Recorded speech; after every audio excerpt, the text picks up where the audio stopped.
everyone. Last time we made this fish tank for the upcoming Skirmish game in the TURNIP universe called Swill.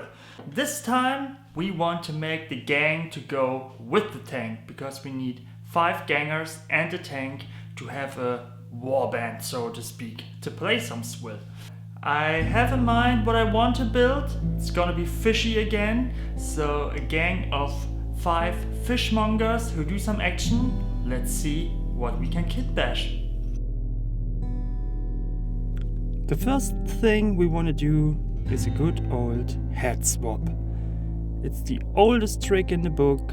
Just cut off the head of a mini and put another head on to have a completely different mini. And the minis I've got here are fish people from Crooked Dice Miniatures, one of my favorite companies, and I'm just cutting off the heads and trying to get some new ones on.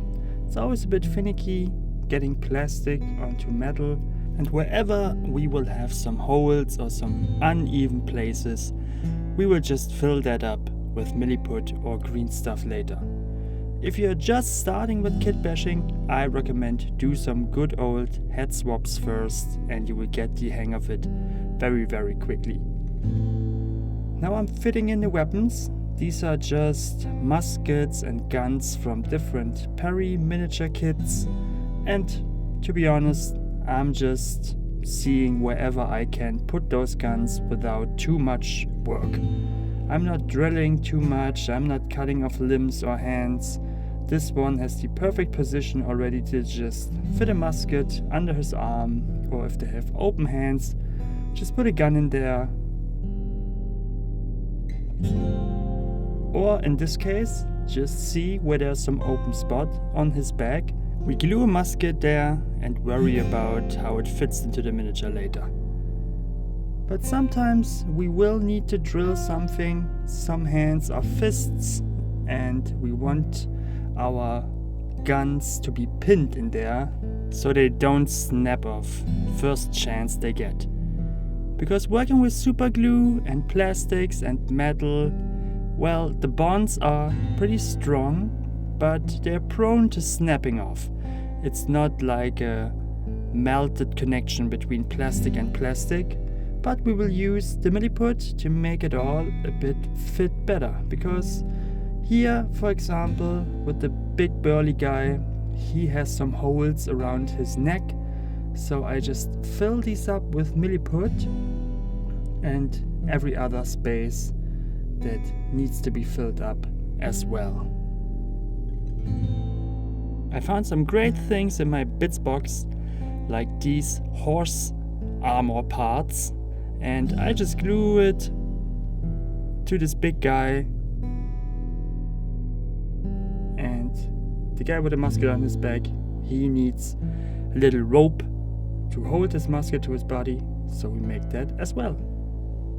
Okay, we got them built, and it's always a bit, well, finicky to kitbash so many different materials like metal and resin and plastics. Everything's together. It's on to my personally favorite part, the painting. First things first, of course, we need to prime these bad boys. And I'm using the airbrush just because it's easily available for me. I'm using Vallejo primer, mostly the black one, because I can just fill it in. I don't thin it at all. I just spray it and make sure that everything is proper black. I do mostly 2 coats just to have a very good bond of the primer. And because these minis have lots of metal parts, I like to dry brush these first. Then I just can apply all the other base paints and have the metals done already, because I think metals with true metallic metals always look best dry brushed. And I'm using my usually recipe of 3 different colors, getting lighter with every dry brush. And of course, to get the recesses a bit more dark, I use a wash to bring it all together. Next up are the base coats. and nothing too fancy here. I'm using just all my favorite drab colors. So I'm using a medium dark gray for coats and a very brownish red for the reds, and I try to mix it up that I don't have all the paints gray, for example, and all the coats red or gray. On one miniature the trousers are cream, on the others they are red, just to have some variation. They should look uniform, but they shouldn't look boring. These ones are all characters. That is something in a skirmish game that's pretty cool, and it's easy to achieve to make them all individuals. Even if you use the same colors, just apply them on different locations and they will all look uniform, but at the same time as if they belong to the same gang, which they do, a lovely gang of fishmongers. For the bases I'm using scale colors, and for the bodies I'm mostly using Citadel colors, but I do use a uniform ultra matte varnish to bring it all together to the same level of shininess or madness in this case, because I don't like it if some parts of the miniature are very shiny and some are very matte. Having them the same brings some great realism.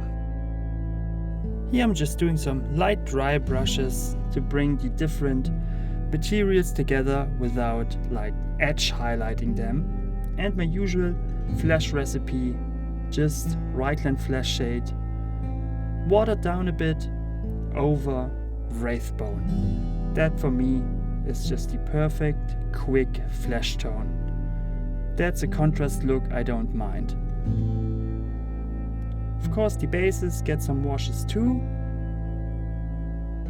and then an all over wash with a mix of 50-50 contrast medium and Agrex Earthshade. And this I apply on everything except the hands, because these will get a bit too dark with that.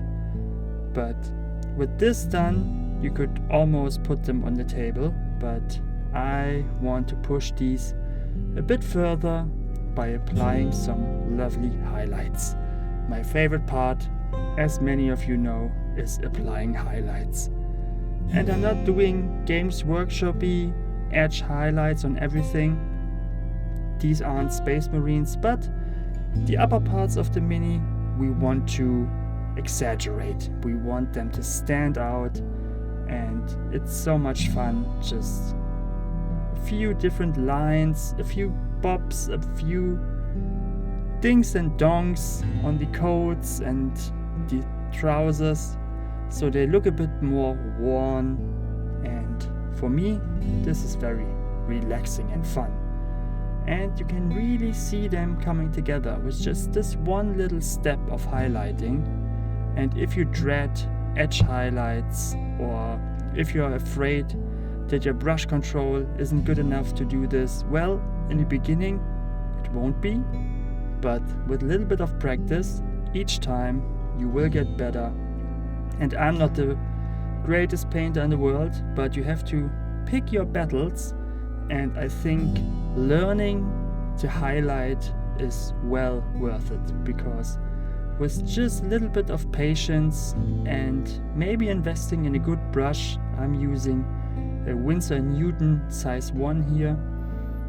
They are pretty expensive, but they hold their tip very good. By investing a bit of time and a bit of money and a bit of practice, you can do this as well. This is no voodoo or magic.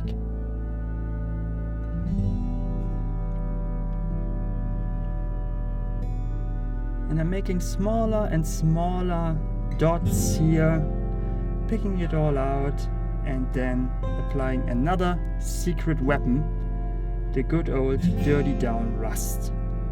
All of these colors I used on the fish tank as well, to uniform them with that, and here I'm using a bit of water to get rid where I applied too much. To bring the bases together and to apply a bit of rust, I'm using pigments, and you can see like the very dry pigments. I apply them with a bit of water so that they flow into the recesses, because that's the look I'm going for here.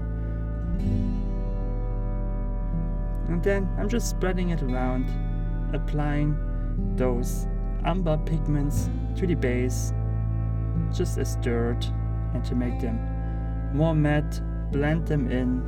And pigments are very good for just blending stuff and getting some very natural looks. I use them in almost any project, and if you have never worked with them, it's very easy. And if you apply too much, just use some water and wipe it away, like I'm doing here.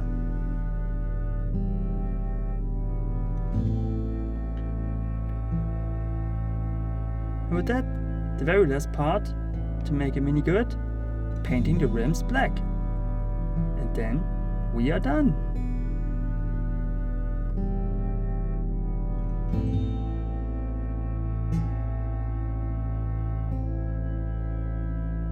After a very fun paint job, our 5 gangers for Swill are done. And it was a joy painting these. They're almost painted themselves. We got muted colors, metal, rust effects, some scenic bases, so what is not to love with these? I had a great time, and I'm ready for my first games of Swill. Once the rules drop, of course, and maybe once that happens, we will have ourselves a little battle report. I'm very much looking forward to playing some Swill, and something I'm always looking forward to is reading your messages on Instagram, all your comments here on YouTube, and of course seeing you over on patreon.com. So I want to shout out my new patrons: Laura Chan, Philip Chan, Benjamin Nick, BP, Custom Creations, and Bill Making Stuff. Thank you all so much for supporting me. And I got a little game coming up next week. Games Workshop game actually, and I have to paint something for that in a week. So I'm gonna bust out my speed painting skills again. And of course, I want to show you that. So in the next video, we will do some speed painting. But for now, enjoy these glory shots. See you next time.